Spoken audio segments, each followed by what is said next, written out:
Now, look, Mark Latham and I have been warning about this for years, endlessly, repetitively. He was magnificent tonight with Peter, boringly.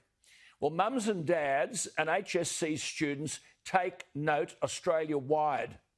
Read the story on the front page of Sydney's Daily Telegraph today. Quote, HSC students were marked down in their English exams and assessments because their work did not conform to teachers' social values around appropriation and gender stereotyping. Education experts say the exams have been hijacked by activist markers, unfairly applying their own progressive judgments about what is culturally appropriate, unquote.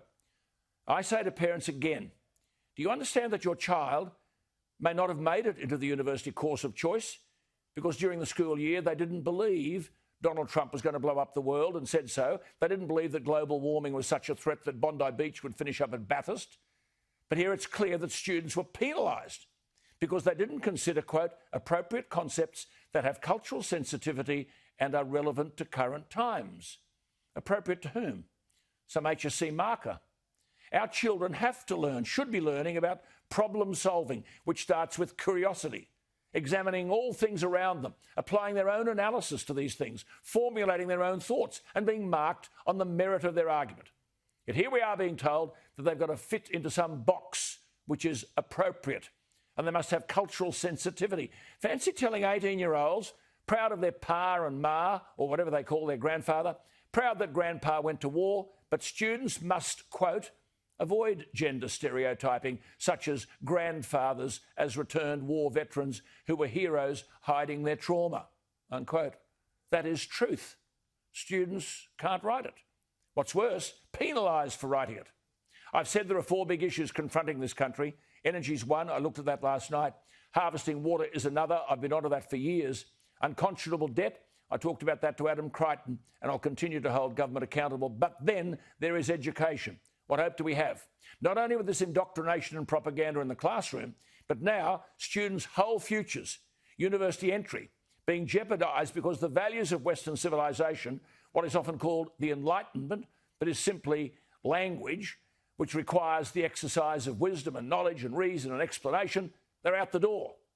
Cultural sensitivity walks in. When the cult of emotion, sensitivity and appropriateness take over, our kids are beaten before they've begun. Education has to be open to new ideas. And central to good education is understanding the irrationality often in decision-making. Challenge the alarmism sponsored by the left. Challenge the alarmism relating to the threat of carbon dioxide, the source of all plant life. Challenge many of the untruths on social media. But no, here we're told in black and white today that markers are not taking their commitment to independence seriously, and students are not getting a fair go. Glenn Fahey is an education researcher for the Centre for Independent Studies. He joins me. Glenn, good evening. Thank you for your time. I mean, you've done some homework on this. What is going on?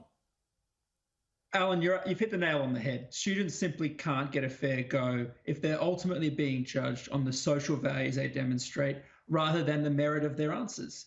Now, the item that's of particular concern here is the HSC English assessment and specifically the creative writing task.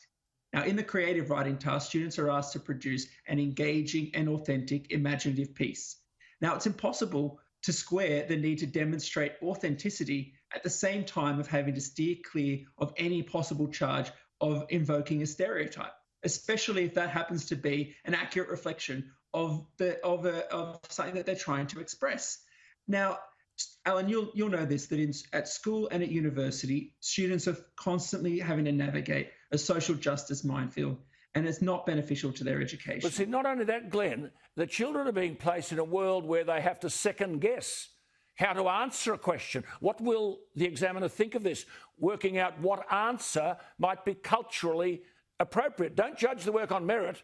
So a student with a substandard response gets a higher grade because that student has the right social values. So if you fall into line with cultural conformity or the alternative, pay the price. Do parents know this is going on? Well, I think parents would be alarmed to find out that this is quite common in the education system. And ultimately, I think that I have to come to the defence of teachers to some extent here as well. They're being put in a really difficult set of circumstances. They need to mark what is a really subjective framework that doesn't give them the confidence to actually produce a reliable and consistent assessment of what students are producing. So we also owe it to teachers to ensure that we're giving them a framework that is not only value neutral, but also is objective and reliable in the assessment. Well, I mean, here is the examiner carrying his biases into the marking of exams. The really disturbing thing, Glenn, is there's not one political leader prepared to raise his or her voice against any of that. And that's the disturbing thing. You keep at it, we will. We will. I'll be talking about it again next week. But good to talk to you, Glenn. Thank you for your time. Glenn Fahey, an education researcher from the Centre for Independent Studies. What are your thoughts about that? 0414 000 848.